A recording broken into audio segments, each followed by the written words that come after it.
बिस्मिल्लाहिर्रहमानिर्रहीम। Welcome to YouTube channel Rana Sarfaraz Nawaz. आज हमारा टॉपिक है मीन्स एंड एनालिसिस जो है इन आर्टिफिशियल इंटेलिजेंस में ये क्या होता है। बेसिकली जो मीन्स एंड एनालिसिस है ये एक टेक्निक है, प्रॉब्लम सॉल्विंग टेक्निक है, जिसकी मदद से हम किसी भी प्रॉब्लम को सॉल्व कर सकते हैं, या हम ये कह सकते हैं जो हमारा गोल है उसको हम अचीव कर सकते हैं। जो आपका सोर्स और गोल के दरमियान जो डिफरेंस होता है उसको हम कंप्यूट करके with the help of operator हम जो है उस प्रॉब्लम को सॉल्व करते हैं। उसे कहते हैं मीन्स एंड एनालिसिस। यानी means and analysis is an important concept in artificial intelligence because it enhances problem resolution. MEA solves problems by defining the goal and establishing the right action plan. This technique is used in AI programs to limit search. यानी basically क्या इसका मकसद हुआ, यानी basically जो means and analysis है वो problems को सॉल्व करने के लिए इस्तेमाल करते हैं। कैसे हम करते हैं? गोल को डिफाइन करते हैं और राइट एक्शन प्लान को इस्टेब्लिश करते हैं। इस तरह जो है हम इस टेक्निक को इस्तेमाल कर सकते हैं। अब आते हैं जी introduction to MEA and problem solving in AI। देखें जी, problem solving is artificial intelligence is the application of heuristics, root cause analysis and algorithms to provide solutions to AI problems. It is an effective way of reaching a target goal from a problematic state. This process begins with the collection of data relating to the problem. This data is then analyzed to establish a suitable solution. हम data से को select करते हैं, data को जो हमारा problem के साथ रिलेट करता है उस डेटा को हम एनालाइज करते हैं एक सूटेबल सोल्यूशन को इस्टेब्लिश करने के लिए। मीन्स एंड एनालिसिस जो है एक टेक्निक है जो हम यूज़ करते हैं to solve problems in AI programs. This technique combines forward and backward strategies to solve complex problems. Basically जो स्ट्रेटजीज होती हैं दो किस्म की होती हैं, एक फॉरवर्ड होती है, एक बैकवर्ड स्ट्रेटजीज होती हैं।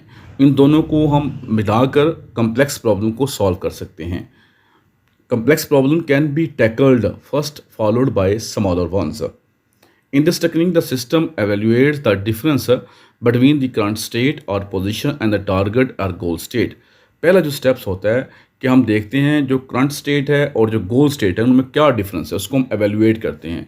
It then decide the best action to be undertaken to reach the end goal. फिर हम देखते हैं कि कौन सा एक्शन जो है परफॉर्म किया जाए ताकि हम गोल को अचीव कर सकें। ये इसका मेथड है जी। अब हाउ MEA वर्क्स, इसके स्टेप्स हैं। फर्स्ट नंबर पे है द सिस्टम जो है वो एवेल्यूएट करेगा करंट स्टेट को to establish whether there is a problem. If a problem is identified then it means that an action should be taken to correct it. पहला step यह है कि आप करंट स्टेट को एवेल्यूएट करेंगे। आप देखेंगे, सबसे पहले आप देखेंगे इसमें प्रॉब्लम आइडेंटिफाइड करेंगे, फिर हम देखेंगे जो प्रॉब्लम हमने आइडेंटिफाइड किया है उसका कौन सा एक्शन उसके ऊपर परफॉर्म किया जाए ताकि हम जो है अपने जो है नेक्स्ट स्टेट की तरफ मूव कर सकें। सेकंड स्टेप है the second step involves defining the target at desired goal that needs to be achieved.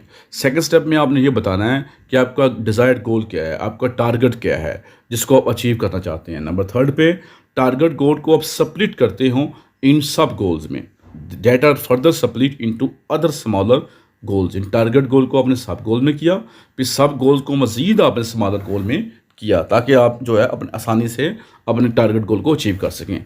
Number 4 पे है this step involve establishing the actions और operations that will be carried out to achieve the end state.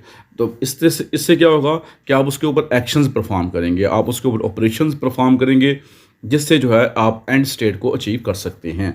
Step number 5 है in this step all the sub goals are linked with corresponding executable actions. और तमाम जो सब goals होते हैं वो directly connected होते हैं एक्शंस के साथ या ऑपरेशन के साथ। नंबर 6 पे है after that is done intermediate steps are undertaken to solve the problem in the current state.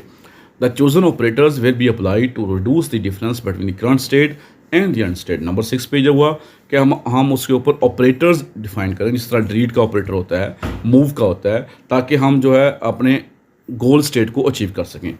Number 7 पे है this step involve tracking all the changes made to the actual state, changes are made enter the target state is achieve. उस वक्त तक आप changing करते रहेंगे जब तक आप टारगेट स्टेट को अचीव नहीं कर लेते। ये देखिए जी, आपके सामने एंड गोल है, इसको आपने सब गोल में किया, सब गोल को आपने मज़ीद सब गोल में किया, फिर उसके ऊपर आपने हर गोल के एंगेज उसके एक्शन परफॉर्म किया। ये इसकी डायग्राम है। अब आप हम देखते हैं एग्जाम एल्गोरिदम इसका क्या है जी। Algorithm steps for means and analysis. Number 1 है conduct a study to assess the status of the current state. This can be done as a macro और माइक्रो लेवल। सबसे पहला स्टेप ये होगा कि आपने करंट स्टेट का स्टेटस को असेस करना है।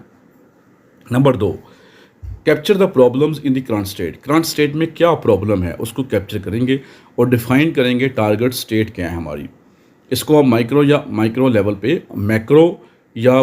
लेवल पे आप इसको डिफाइन कर सकते हैं। नंबर 3 पे है make a comparison between the current state and the earned state. दोनों के दरमियान आप कंपैरिजन करेंगे।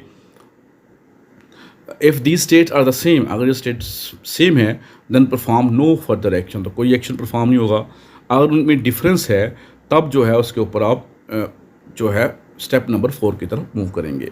रिकॉर्ड करेंगे difference between the two states at the two aforementioned levels, micro और मैक्रो, दोनों पे आप देखेंगे क्या भाई डिफरेंस है, उसको आप रिकॉर्ड करेंगे।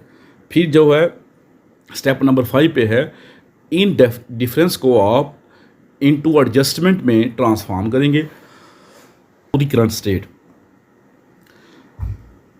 नंबर 6 पे है determine the right action for implementing the adjustment in step number 5।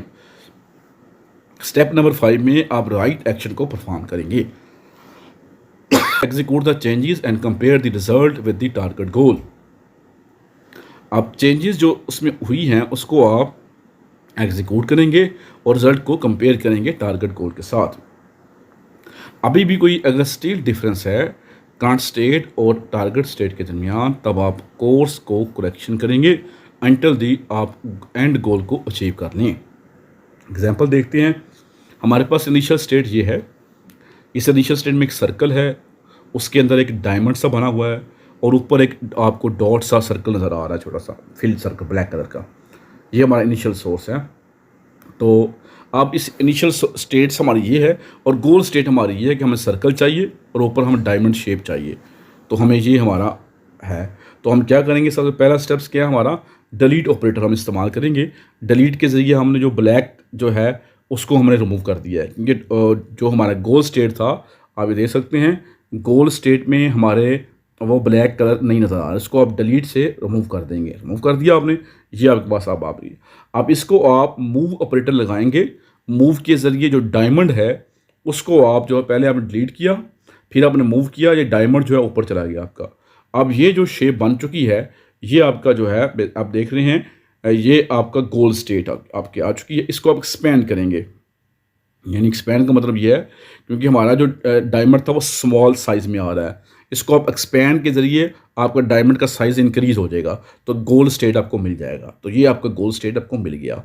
ठीक है जी। अब हम देखते हैं एप्लीकेशंस की क्या हैं। नंबर 1 पे है ऑर्गेनाइजेशन प्लानिंग के लिए इसको हम यूज़ करते हैं। Means and analysis use to in organization to facilitate general management. अगर आप जर्नल मैनेजमेंट करना चाहते हैं तो उसके लिए हम मीन्स एंड एनालिसिस को यूज़ करेंगे। ठीक है जी। It helps organisation managers to conduct planning to achieve the objectives of the organisation. आप जो है ऑर्गेनाइजेशन की ऑब्जेक्टिव को अचीव कर सकते हैं। The management reaches the desired goal by dividing the main goals into sub goals that are linked with actionable task। Step number 2 है business transformation जो है। This technique is use to implement transformation project. हम इसके ज़रिए जो है project को transform कर सकते हैं। If there are any desired changes in the current state of a business project, means and analysis is applied to establishment the new processes to be implemented. The processes are split into sub processes to enhance effective implementations। यानी इसको हम transformation के लिए use कर सकते हैं। इसके बाद है gap analysis. Gap analysis the comparison between the current performance and the required performance. यहाँ आप देखते हैं करंट परफॉर्मेंस और रिक्वायर्ड परफॉर्मेंस में क्या जो है कंपैरिजन आप करते हो, उसको गैप फाइंड करते हो। Means and analysis applied in this field to compare the existing technology and the desired technology in organization. Various operations are applied to fill the existing gap in technology. उससे हम जो है मुख्तलिफ operations perform करते हैं ताकि हम existing gap को फिल कर सकें टेक्नोलॉजी की लिहाज से। अगर आपने अभी तक इस चैनल को सब्सक्राइब नहीं किया तो सब्सक्राइब कर लें और उसके लाइक भी करें और उसको जो आपके फ्रेंड्स हैं उनको शेयर भी करें। Thanks for watching.